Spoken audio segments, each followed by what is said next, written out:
Sex is the life force energy that runs through us all. Can you use sexual energy for your spiritual evolution? Or perhaps for emotional healing? Is it even possible? Clinical sexologist Dr. Martha Tara Lee will explore all these and more on Eros Evolution on Home Times Radio.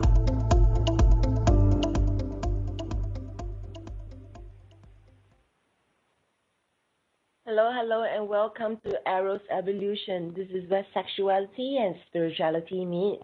My name is Martha. I'm a clinical sexologist with a doctorate in human sexuality, and I am from Eros Coaching. That's eroscoaching.com.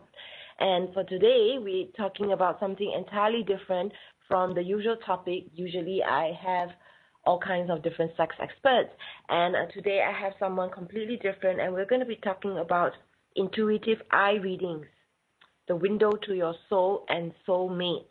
And today we'll be having with us Laureli and Shimayo, and we'll be discussing intuitive eye readings and how to empower living on purpose.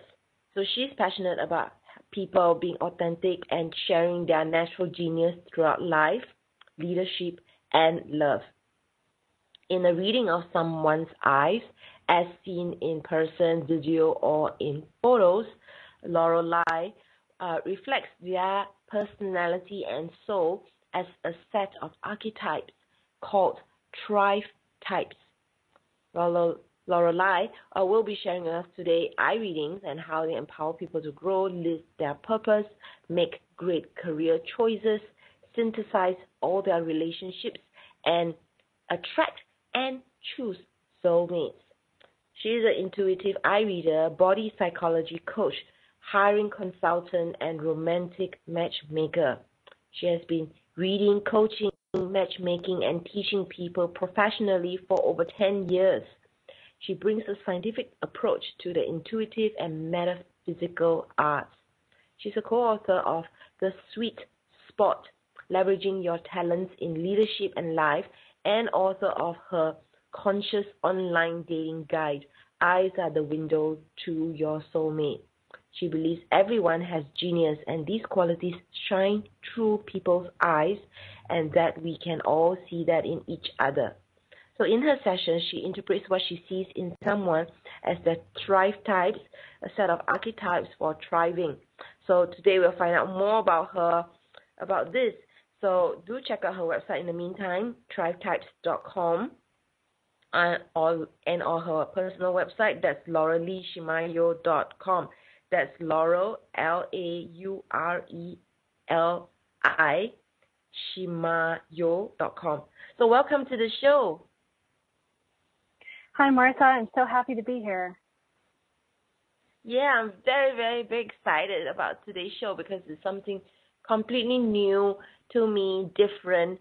So, you have all these different experience. So how did you get started? Oh, I had been a scientist, and I did legal work. I did a lot of different things, and my interest really was in people, and I finally opened to that interest in people, and I considered going back to grad school to study psychology. And instead, I found another teacher that does the eye readings, and I studied with this person and learned everything I could, and within a couple of years started teaching and creating new materials. And then I branched off and started my coaching career. And I believe that everyone reads. I believe that everyone reads eyes. I think it's something that everyone does. We just don't realize that we do this. I think so people are familiar with the phrase, eyes are a window to the soul. And then also, if you think about times when you've met someone wearing dark sunglasses and you can't see their eyes, you have this awareness that so much is missing. So I believe that we all take in so much about each other through our eyes. And then the archetypes that I use, it's a way of describing what it is that we see. But we pick up so much about people, so much emotionally, just all kinds of different things. So do you find that you went and got this special training in eye readings? You find that has changed the way you look at people? Oh, it does. It completely changes the way I look at people. And it's, for a number of years, I couldn't not think about it all the time. And I should say, so I combine the eye readings work and all of my experience in business, and then I also studied with a number of somatic psychotherapists. So that's what I call body psychology. There's just so much that we take in about each other. And so when I look at someone now, I do particularly look at their eyes. I was always really good with eye contact, and then I've done some eye gazing, and I look at someone a bit differently when I look at their eyes now. And what I do is very, very different than iridology. Some people may have heard of that. That's a study of the physical properties of the iris, the colored part of the eye, and that relates to a person's physical health. And I've heard it also does say some things about personality. But I'm looking at the energy that comes through someone's eyes. So I'm going to say some people have energy that primarily comes out of their eyes, and some people are drawing things in through their eyes, into themselves. Some people's eyes move. Some of them move in a very kind of curvaceous way, and others move in a very sharp way.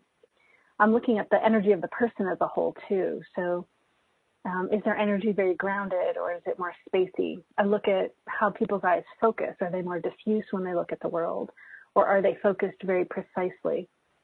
And so when I look at someone, kind of ironic, I'm looking at all these things all at once, and then my mind is categorizing all kinds of things, in a split second.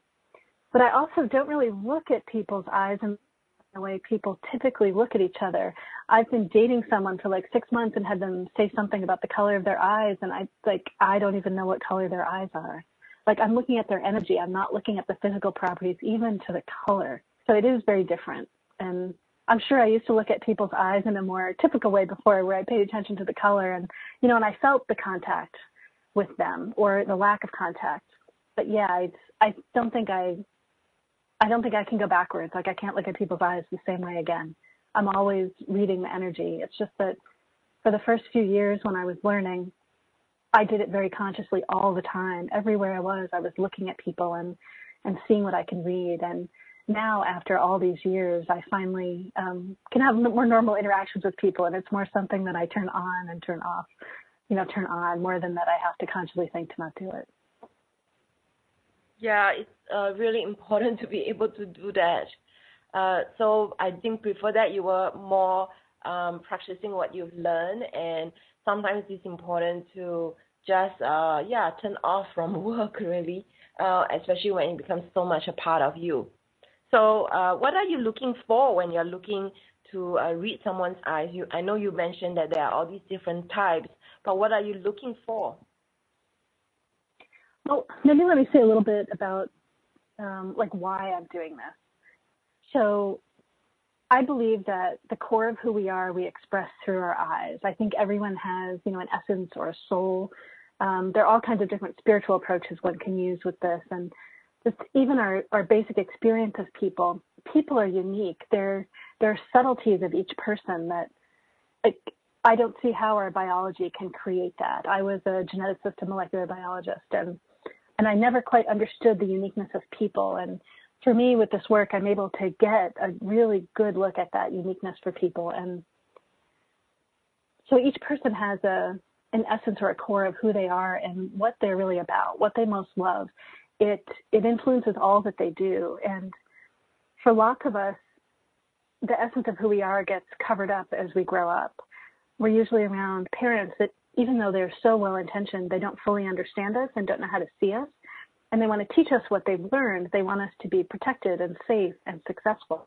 And so they end up teaching us what to do and what not to do. And similarly with our culture, in order to fit in or even to rebel from our culture, there are certain things that we do or don't do. And maybe some of those things are natural and authentic, but chances are a lot of that's not. And by looking at someone's eyes and reflecting what I see in their eyes, my aim is to help people reconnect with that core of themselves, like that fire of aliveness that's coming through them, to help them appreciate it and see the richness of it. I can say a bit in a moment about all the different traits I look at. I look at a lot of different things, and I want to provide people with resources for being able to recognize themselves and feel empowered to be who they are, to share who they are in everything they do. In their work, in their relationships with people, and then to make great choices for people about who's a great fit for them, whatever it is they're doing, be it, dating and who's going to make a great partner for me in terms of matchmaking, or even, our friends, which are our friends that really see us and which don't, and how can we have our friends see us better, and how can we have more joy and more fun with our friends and coworkers. Often our coworkers are different than us, and it's great that our coworkers are different because we're doing different things at our jobs. But then we have different values and different perspectives, and how do we see and honor each other, and how do we know who to go to when we need something, like who's the best person for that. So my aim is to help people very deeply understand themselves, feel empowered to express who they are, and then also have tools for recognizing the diversity of people and making great choices, kind of honoring people and making great choices. That's all very, very interesting. So you've been doing this for 10 years now, and you've worked with so many people. So how many, I'm curious, just off the bat, how many matches have you made through this eye reading? Oh gosh, it's so, I don't have a good count, and in some ways it's hard to say. I've had a number of people, a good number of couples get married. Many people are together for a few years. Part of how this all relates to dating, maybe I want to share just a tiny little bit about what the archetypes are I'm looking at and some patterns of dating and relationships that we're typically in, because all this gets woven together. When I'm looking at someone's eyes, I'm reflecting back their natural talents. So that's what they value and what are the gifts. It's the deepest dive into what are the gifts they're here to share. I look at our natural rhythm, how we make decisions, how we communicate, what motivates us, how we protect ourselves, and consciousness. And I think that people that are the best match romantically are aligned in consciousness and enough aligned in the way that they protect themselves, because when we're very different in how we protect ourselves, it causes a very deep challenges whenever there is an issue between us. And then I look at matching some talents. And all the other traits matter too, but usually not as much. And so I want to say a little bit about, I'm going to share a little bit more in a break. Yeah, so more after this break.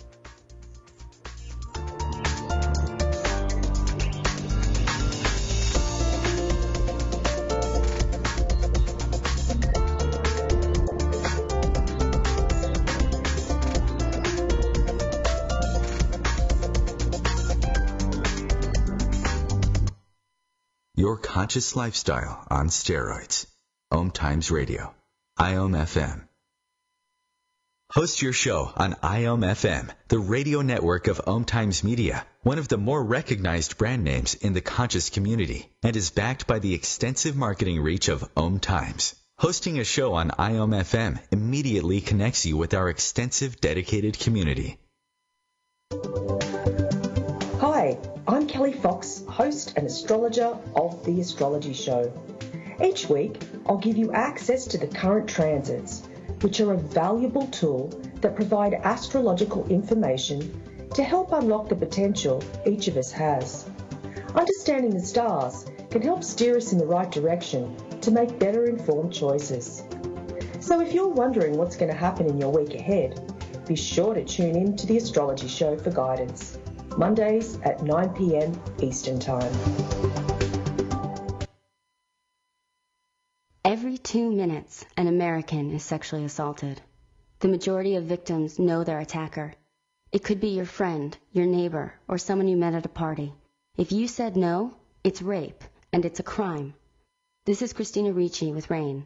Call the National Sexual Assault Hotline today at 1-800-656-HOPE or visit rain.org. That's RAINN.org. Brought to you by RAIN and this station.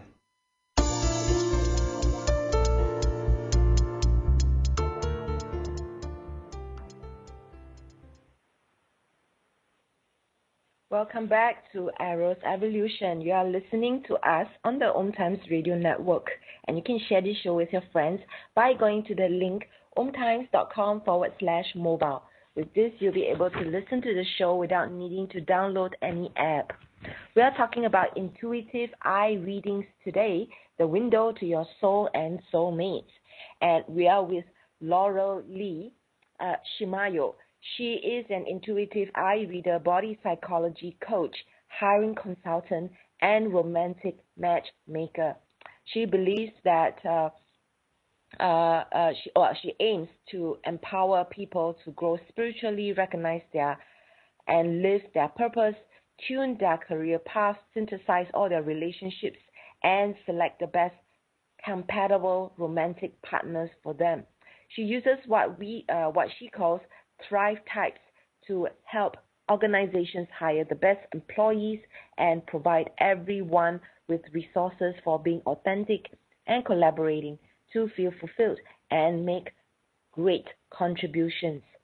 She is at her core a connectress, connecting knowledge into a useful map, helping people with their purpose and genius, complementary teammates and soulmates to each other, and people into deeper connection. Beautiful. So, just before break, we were talking about eye reading and how Laureli started doing this and practicing this, and we started talking about matchmaking. So tell us more about this. Hi, Martha. Great. Let's see. So I used a set of 4 lessons to describe what we're typically learning in the romantic partners that we choose. And people don't realize, but subconsciously, they're moving through these lessons by reading other people's eyes and choosing who they're attracted to and not attracted to based on their eyes. So let's talk a little about what those lessons are, and then I can share more about how I match people and how long those partnerships will last. So the first lesson that we're typically in is that, growing up, we learned to get love from our parents. Even if our situation was really challenging, we were so trying to get love from our parents. Like, that's our job as babies and children. So often when we go out in the world to look for a partner, we feel a bit nervous and scared. So it leads to us being a little less authentic than we are in the rest of our lives.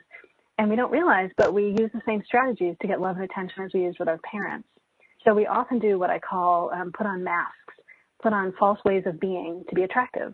And so we go out in the world. Usually you can see it if you have an online dating profile, how you've written about yourself and the photos you've chosen of yourself. You're showing up like you did as a kid. And you go looking for people that are like your parents. You don't quite realize that, but that's what you're doing out in the world. And so you want to find someone that's like your mom or like your dad, that sees and loves you and gets you better than your parents did. And so we often are doing that with each other. And I personally, in my own experience, if you look at, you can see a video that I made, datingpatternsandpurpose.com. I did this myself. There are people like my dad. I had no idea I was dating them over and over. We look back at high school crushes and people I dated in college and people I dated in my 20s and into the beginning of my 30s when I first learned about this work.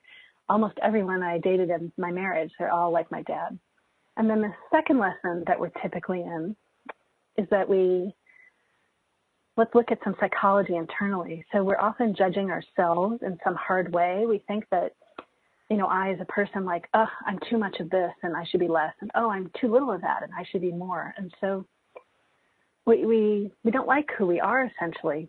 People are in different degrees of this. And so what happens is, as we look out in the world and we see other people and we're subconsciously reading their eyes, when we see someone who's like us, we judge them harshly the same way. We think, oh no, too much, not enough. And what this means is that the only people out there that we're attracted to, and this happens in real life and it happens in online dating, the only people that we're attracted to are the people that are different than us. So lesson 2 is about choosing partners that are different. And then often people are multitasking. They're doing lesson 1 and lesson 2 at the same time. So when you look at most people, they're in relationship with someone that's like a parent in a number of ways, and that also is very different than them. And we're taught in many societies that opposites attract. And the people that are like our parents and different than us are usually the most sexually attractive. So it's just 2 people across a crowded room that see each other, that they both have that like, oh, you are the one for me. That's actually where they're most like each other's parents and very different from each other. And it's predictable. Like, I can predict who people are attracted to. It's amazing. And some of these partnerships last a long time. They're often quite challenging because when people are so different, they don't like the same things. They don't value the same things. They do things in very different ways. And so they're endlessly compromising and really not honoring themselves. and they're not encouraged to grow and be deeper in who they are because the person's different and the person really wants something different. It's often quite hard. So a lot of the relationships, people aren't together as long, or they're together forever and they're unhappy. And as we're dating over our lives, usually we end up picking the same kinds of people, and the relationships get shorter and shorter, and it's because we get more frustrated quickly. And I was going to say, the other thing is that when we're with someone that's like our parent, all the family of origin things come up. So those are very challenging. So most people that I work with have been dating people like a parent and different than them over and over, and they know they want something different. They're scared of choosing the same thing again and again. It works with all the archetypes that I see in people's eyes, and it also works with all kinds of emotional patterns that we do this. So I'm usually helping people move to what I call lesson 3. Lesson 3 is about being with someone that's like you. And you have to like who you are enough to be with someone like you. And for me, being with someone that's so like you, you feel such a deep, when we're similar, people feel such a deep connection immediately with each other. It can be kind of scary because the person can see right into you, like they so see your souls because they have a very similar soul.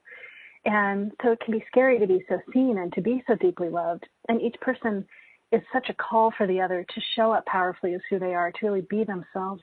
We can see easily when we're the pain of how we're not honoring ourselves, honoring each other we can see it in each other when it happens. So being with someone that's like you, as you love yourself more, you love them more. And as you love them more, you love yourself more. So it is a great, great way to grow. And it so is the experience of being with a soulmate. So usually when I match people, that's what I'm helping them towards. I'm helping them steer away from people like their parents, away from people that are so different from them, and towards people that are more and more like them. You know, and if someone's ready for a deep dive, I'm great with matching them with someone that's very similar. I love to do that with online dating because there's a great pool of people to pick from. And I tune their profile and their photos, and then I help screen eyes to pick people that are similar. And I coach them through the whole dating experience. And for some people that know their purpose, they also can leap up to lesson 4. And lesson 4 is to choose someone that has a shared purpose. So if you know what your purpose is, finding someone that shares that is great. And that person doesn't have to be so like you. The most important thing with lesson 3 is that you're able to be with someone that's like you. And it helps you move through all those self-judgments and really appreciate who you are and be so ready to shine your light in the world. So you asked earlier on in the show, like, how many people have I matched? And so I don't have good numbers on that. And, you know, it can be a little bit of a challenge for me as a coach sometimes, and that people are ready for what they're ready for. And often what I'm doing is I'm helping people step forward much faster than they would on their own. But so sometimes someone's really only attracted to someone that's a little bit like their parent and a little bit different from them, and then more like them. And so sometimes people take steps in relationships. They might go on some dates, and they get how they've been compromising themselves, and they're opening to the experience of being seen more deeply, and that's starting to get really engaging and interesting to them. And then they might be in a relationship with someone that's much more like them, and it might last only like 2 or 3 years, for example, or sometimes 6 months. But now they're like, oh, I want more of that. And so now they go deeper into choosing someone that's more and more like them, someone much closer to a soulmate. So you mentioned a few times, choosing someone closer to them. I was wondering, is that such a good thing to choose someone closer to them? So hear me out. A lot of my clients have what I call opposites attract. So what you are saying actually is closer to them in the sense of not same in terms of interest and all that, but in terms of vibration. Is that right? Yeah, so I think that when people are different, there is more, there's often more electricity and sexual attraction. It just often doesn't provide, in my experience, for the same depth of connection at a soul level. So I'm looking for someone where there's depth of connection at a soul level and so much attraction and deep intimacy opens. So for me, it can lead to a very, very fulfilling sexual relationship. It's just often a different pathway to that. Okay. So now I understand what you mean by someone who's more like them in terms of the kind of frequency, I guess, what you're saying. That's right. And if people want to be together with someone that's different, simply being conscious about that makes such a huge difference. So I still think that it's good to match people in what I call worldview or consciousness, and then defenses. Basically, the two opposites are structured and flexible. Some people are structured. They like to plan. They like things neat and tidy and organized, and they want to face things directly. And then some people are flexible in that they're much more easygoing. They figure things out on the fly. They're a little more messy, and being on time isn't that important to them. And they tend to avoid conflict rather than face it. If people are very different in that, quickly there will be some issue that comes up, and the defenses will go crazy, and it will be a mess. They probably won't stay together very long. So if people are similarly conscious and similar enough in their defenses, and then we can play with talents. So I can say more about these traits, but it's talents look at how what we value and how we engage in the world and what we're here to share. And there are ways of being different but both extroverted, or different and both introverted, or having different talents that have some similar values. Or if you simply know that you're different, you can choose that one person has friends where they get met in a certain way where they don't get met in their relationship. Yeah, because being in a long-term relationship definitely is much more than attraction. So what you're talking about is values, and you're also talking about life compatibility, how you can support each other to be the best version of each other. That's right. And I think it's great if we are compatible at a soul level. And chances are we won't be exactly the same, even if we're very close. The person that I'm dating right now, we're very, very similar. And we still have some differences. And, you know, when you're so similar, the differences are more noticeable. Yeah. Okay, I think I got it. So you mentioned you have 4 lessons that you work with clients. So this is in private session? Oh, so I do a combination of different things. I do private sessions. I also do all sorts of readings and coaching at fairs. And I work with people by video all around the world. And we're going to do more. Okay, so yeah, we'll come back and talk more about this. This is really interesting. Thank you.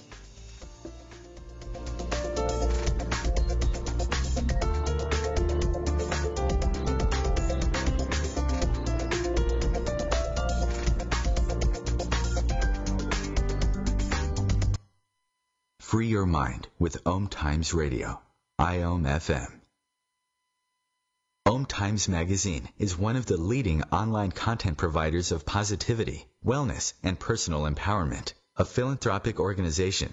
Their net proceeds are funneled to support worldwide charity initiatives via Humanity Healing International. Through their commitment to creating community and providing conscious content, they aspire to uplift humanity on a global scale. Om Times, co-creating a more conscious lifestyle. More than 24 million Americans have an autoimmune disorder, and that number continues to grow. I'm Sharon Saylor, and I'm one of those 24 million. To put that number in perspective, cancer affects about 9 million and heart disease up to 22 million. That's why I've brought together top experts and those thriving regardless of their diagnosis to bring you the latest, most up-to-date information. Join me, Sharon Saylor, Friday night, 7 p.m. Eastern, for the Autoimmune Hour on Life Interrupted Radio to find out how to live your life uninterrupted. What's up? This is Brad and Mike from Lincoln Park for Life Beat, the music industry fights AIDS. Listen up, times are tough and you get a lot of things thrown your way. If you're being pressured to have sex and you're not ready, then say no. If you're having sex, be smart and use protection. Respect yourself and protect yourself. For more information, call the National AIDS Hotline at 1-800-342-AIDS or log on to www.lifebeat.org.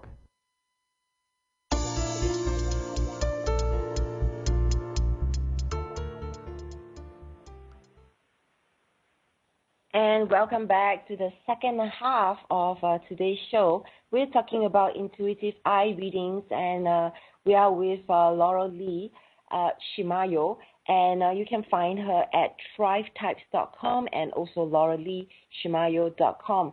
You can also find her on Facebook as ThriveTypes and Laureli Shimayo, one word, on Twitter. And we're talking about intuitive eye readings, and so far on today's show, Laureli was first talking about how she started doing this work, and now we're talking about using eye readings for matchmaking.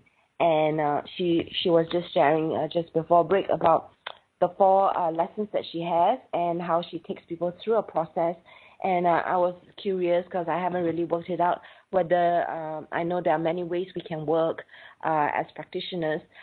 So these 4 sessions you mentioned, is it private coaching or, is there like a online learning, or like you read a book? What is the process? Oh, it's great. So the 4 lessons are described in my Conscious Online Dating Guide, and that's available on my website, and it's also on Etsy. And I often just share about it with people. I teach classes too on Conscious Online Dating, and it would probably be good for me to do that online too. So the 4 lessons, I'll just say them again too. They're pretty simple. It's the integrating it that's different, that's a little more challenging. The first one is dating someone like our parents, or defined by our parents. It might be the opposite of our parents. The second is that we tend to choose opposites attract. The third, we optionally choose someone that's like us. And then the fourth, we choose someone with similar purpose. And when we're with someone with a similar purpose, they don't have to be fully like us. And it's important that we generally go through these in order, unless we're ready to date someone, just like us, and we've skipped something there. So I'm helping people understand where they are in their history with that. Like when I do a reading, when I do a private reading, I have people send me photos of their parents. And if we want to talk about dating, have them send me photos of their exes, as many as they can find. Sometimes they're online and things like that. And I'm able to help them see where they are in their lessons. And I'm able to help them by using the ThriveTypes archetypes. I can help them see the themes and all the people that they've dated. And they're able to tap into that pain that they've experienced with all those relationships and feel the theme of it in a way that's very healing and helps them open to something new. And then in talking about the people that are similar, like they can get, like if you're someone that's really social and playful and fun, like wouldn't it be great to be with someone else who's social and playful and fun, and they want to do more of that with you, and you're never too big, you never talk too much, like it's always just the right amount, or someone that's really creative and wants lots of freedom. So what if you're with someone else that wants lots of freedom? Then no one ever feels controlled. So there are all kinds of traits like that where I think it's great to be similar. That's cool. Okay, so you've been talking about ThriveTypes. I know that has something to do with archetypes. So what are they, and how do they reflect what you see? Oh, it's great. So there are all kinds of traits that I look at when I'm doing a reading with someone. So the most important one is the set of talents, and I'll describe those in a moment.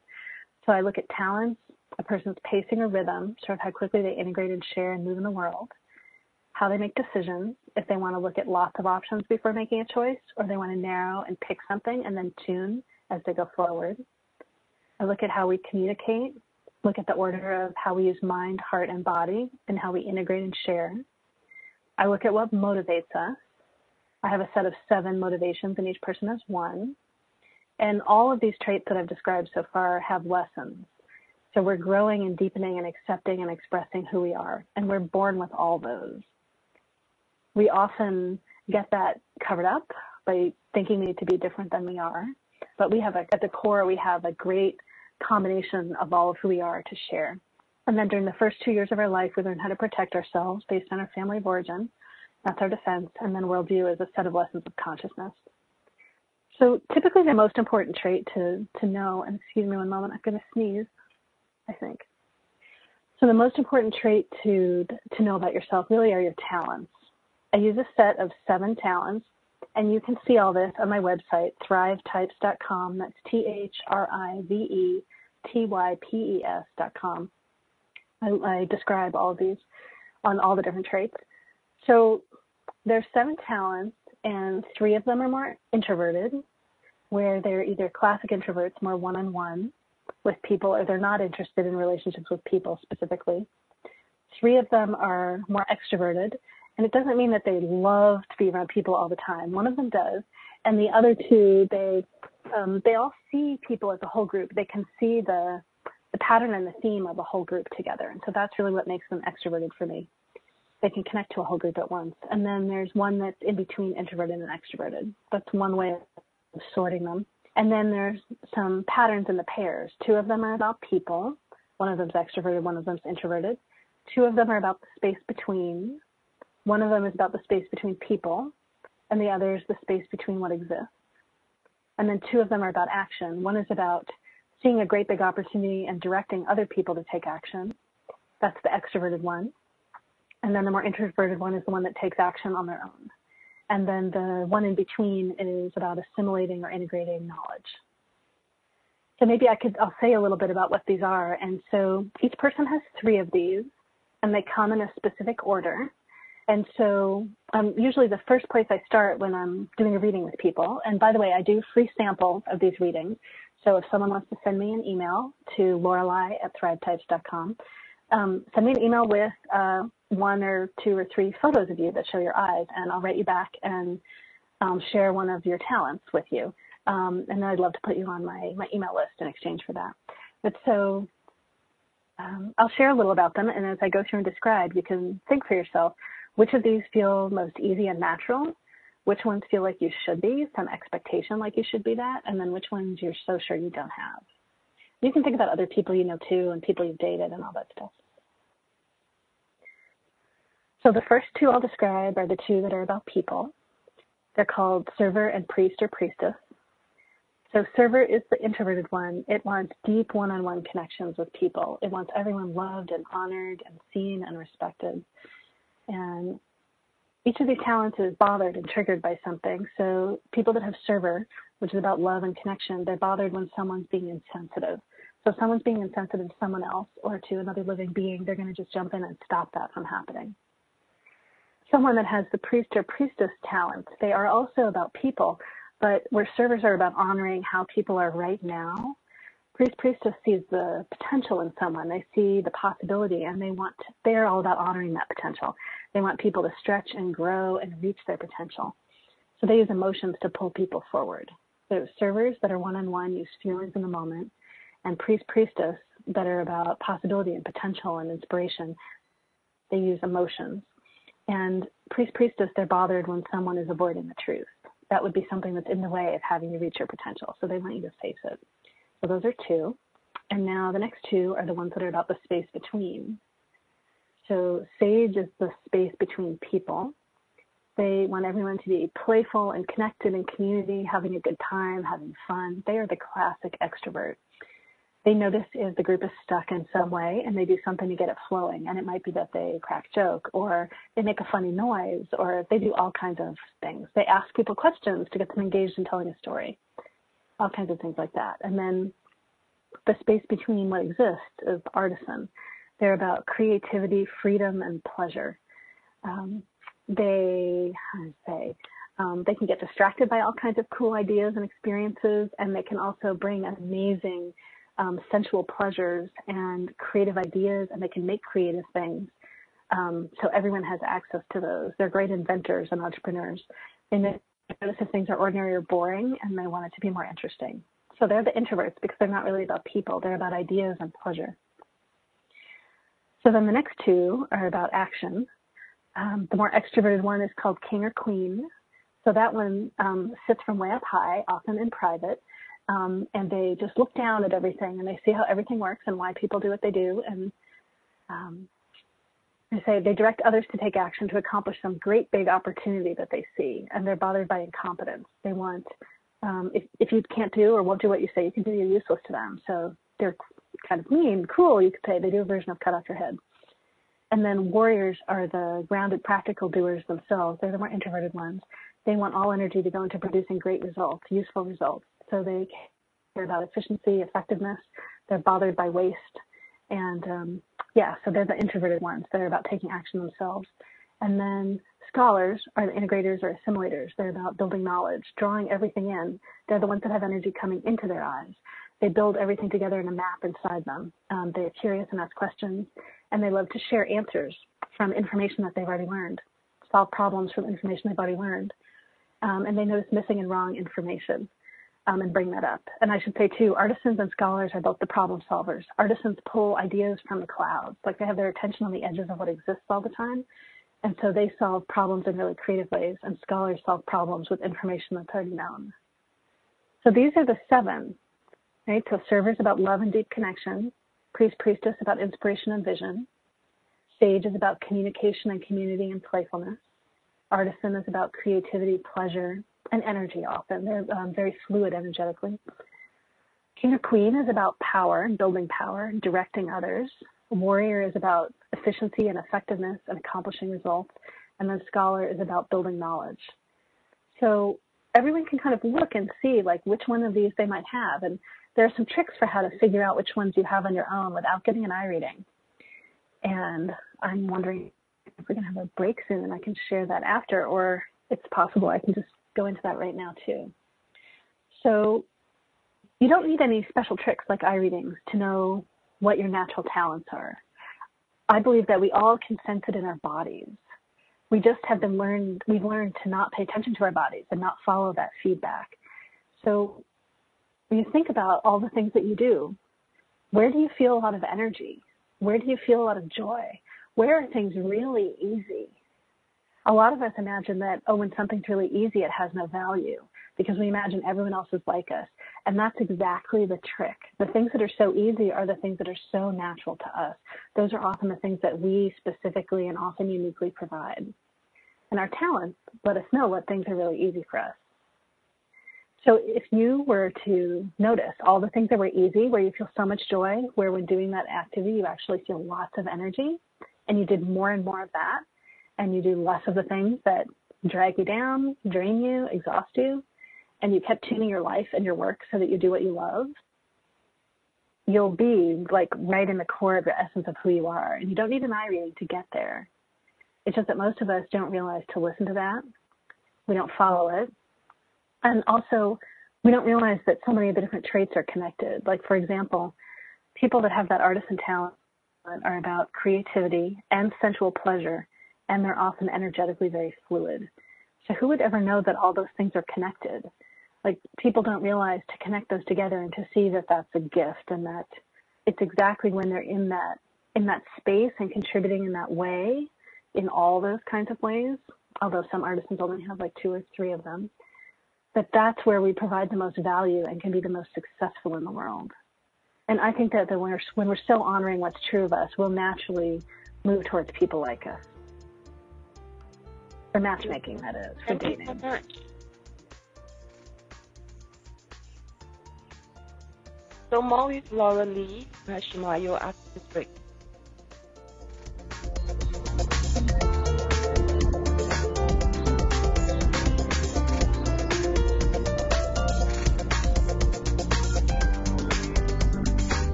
Bringing you the best of the conscious minds in the world. Om Times Radio, your conscious lifestyle on steroids. The #1 reason girls drop out of school in sub-Saharan Africa is lack of access to feminine hygiene products. The Pads for Schoolgirls Project, an outreach of Humanity Healing International, is changing this paradigm by setting up sewing programs at schools, teaching girls a vocational skill, while producing the reusable pads that help keep them attending classes. The girls pay it forward by making and giving pad kits to other girls in need. To learn more, visit humanityhealing.org. Humanity Healing is where your heart is.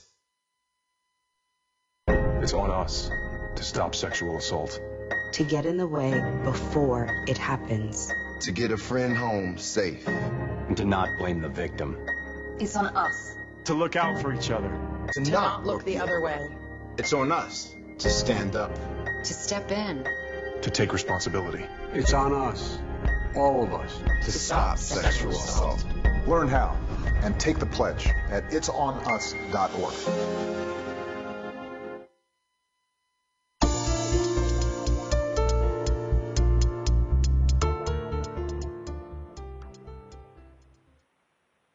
And welcome back to the last 15 minutes of today's show. And we've had a very, very interesting interview with Laureli Shimayo today so far. She's an intuitive eye reader, body psychology coach, hiring consultant, and romantic matchmaker. And just before break, we were going into all the different archetypes that are available.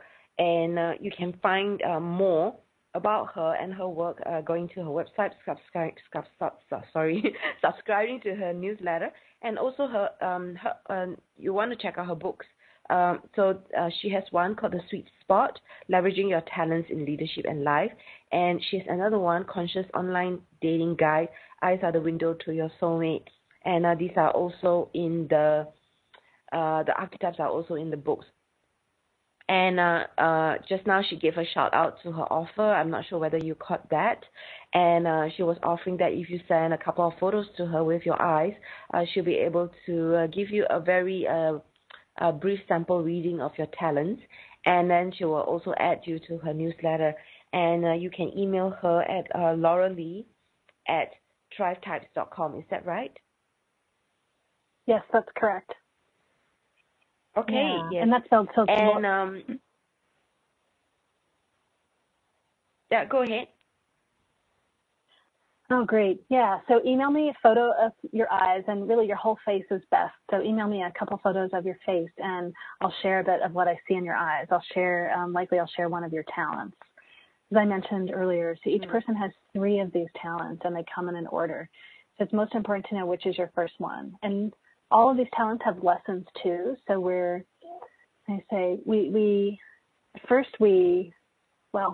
there's a set of lessons where we overshare and are pushy about our talent, and then we accept it and we savor it, and we really we just enjoy our talent and share and express it, and then we grow to so relax into our talent and share it very spaciously.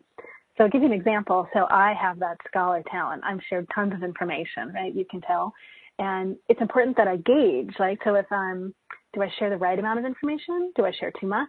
And when I get nervous, right, I might tend to share too much. So it's just an opportunity for me to be spacious and fluid in the moment and spontaneous with my information and, balanced for who my listeners are. So that, tons of information on my website and in my books that you can access and see. And I love working with people by video. So let's see. So, I think where should we go? So we were talking a bit about romance and dating and go ahead. Did you have a question? Yes. So, there are many applications to your work. So not just to dating. So what about for other areas such as, we mentioned earlier in the introduction, leadership, life, and love. So could you talk a little bit about the application of that in other areas? Sure, that's great. So I mentioned the difference between what's authentic and masks. Masks are when we take on something that's not natural and we think we should do that.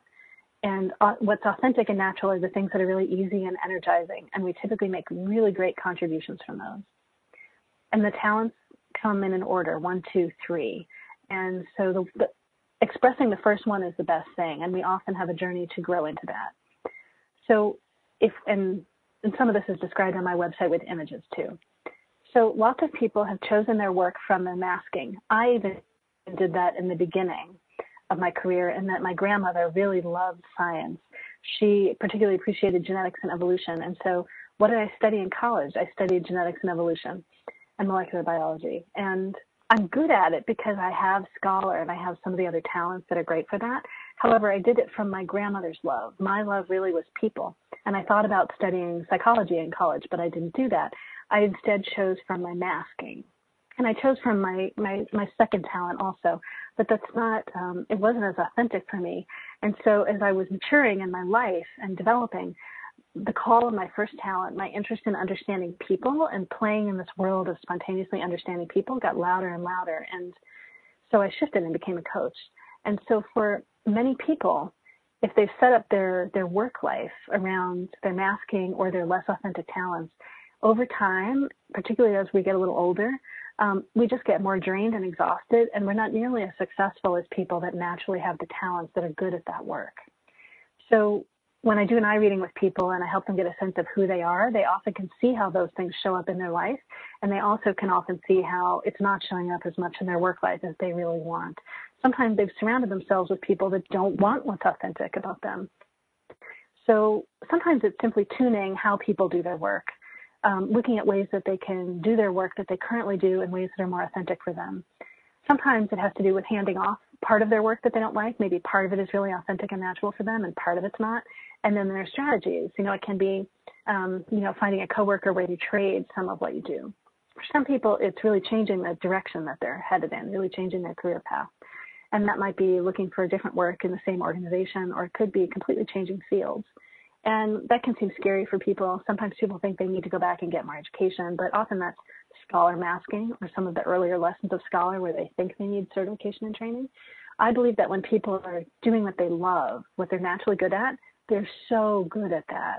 And so I'm able often to help people see how they've been expressing that all their life and tune the way they share their work history so that it's clear that they already have experience. And I help people make great shifts.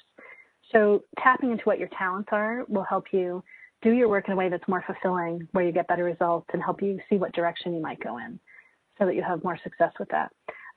My book, The Sweet Spot, is primarily contexted for leadership and for work. I worked as a leadership coach for a number of years, and my co-author is a leadership coach.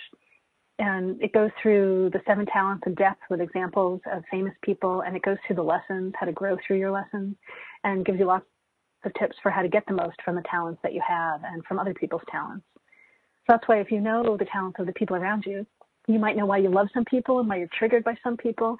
If you want really creative ideas, for example, you go to someone that has artisan and you brainstorm with them. Or if you want to make something more efficient process, you go to someone that has a warrior. Or if you want to get inspired, go have a conversation with someone that has priestess. So yeah, there are all kinds of tricks for how to engage with people where it's really great for them and it's really great for you too. Yeah, that's very interesting, because now I begin to see the application to leadership and life and having more clarity. And this is totally relevant. And I really love what you're talking about, Mars.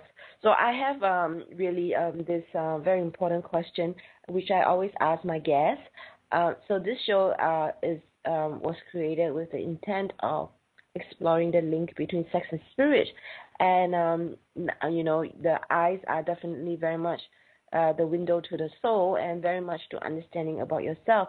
What do you see is the link between sex and spirit, maybe in your own words, and how maybe perhaps your work I can see how your work is related to spirituality and also sexuality. But in your own words, what do you see is the link between sex and spirit? Oh, it's great. So, and so many different topics come to mind. Like I just also Jenny Wade and talking about consciousness and sexuality and just so many different things. So I think that in being sexual with someone, that it's great to have deep spiritual connection at the same time. And I do personally believe that some of the easiest access to deep spiritual connection is with someone that's similar. But I think all kinds of eye gazing as part of sexual connection is so important. For me, spirit is in each of us, and it's that magic of spirits touching and connecting. It can be through sexual connection, through eye gazing. That's a way that when we're with someone where we feel that resonance, we become so much more alive and we access the spirit and the access expression of the spirit within us. I think that sexual connection that taps into spirit so wakes us up to share more of this authenticity of who we are throughout all of our lives. So I'm a big fan of being sexual with eyes open and really feeling deep connection with each other. Great. Thank you so much for everything that you're sharing. Any last words that you want to share with listeners? Oh, well, I encourage everybody to start to use that new lens of like being aware in your life. Where does your body gives you feedback. So this is like a great exercise everyone can do.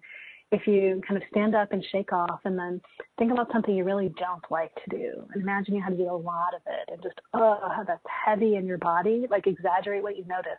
Chances are you feel tight. You might feel a little more cold. You might not be breathing deeply. These are all messages that your body's giving you that you don't like something. So shake that off. Now think about something that you love. To some extent, you could even think about being sexual.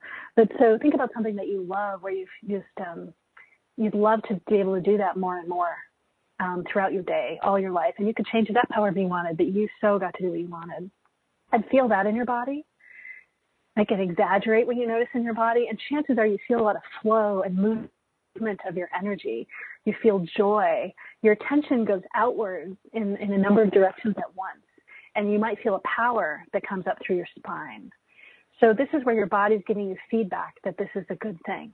So if you use this lens now of what are the sensations of when my body's turned down and off, and what are the sensations of when I feel alive and powerful, empowered, and you make more choices in your life to do more and more of where you feel alive and less of where you don't, you're going to be deepening in your sweet spot. You're going to be authentic. You'll be expressing your genius. And there might be ways you feel scared, and I teach a number of fear antidotes for how to shift through that. But you might feel scared, and so love yourself for this journey. You're totally taking steps to be authentic and to share the gift, the spirit that's through you, and appreciate that you're leaning into this and taking these small steps. And if you're ready, take big leaps to share more and more of who you are. What have you not shared with someone that's close to you? What can you reveal? And you'll notice that your aliveness will increase. So eye readings for me are one pathway in for helping people be authentic and true and connected to their aliveness. I think it's better for each individual person, and I think it's great for everyone else because we all benefit when we're being true and authentic. We know when we're around someone that's not being authentic, it doesn't feel good. The more we're authentic and real, it's better for us, it's better for those around us, and I believe that we make much better contributions that are so good for all of society. The eye readings for me are an easy access to that, really fast, and there's so many ways. Beautiful. Thank you so much for coming on to today's show. And thank you once again. And for listeners out there, stay tuned next week. We're going to be talking about a different topic with someone who's a very seasoned BDSM practitioner and a book publisher as well. So stay tuned to Eros Evolution next week. In the meantime, have a fantastic week ahead of you. Goodbye.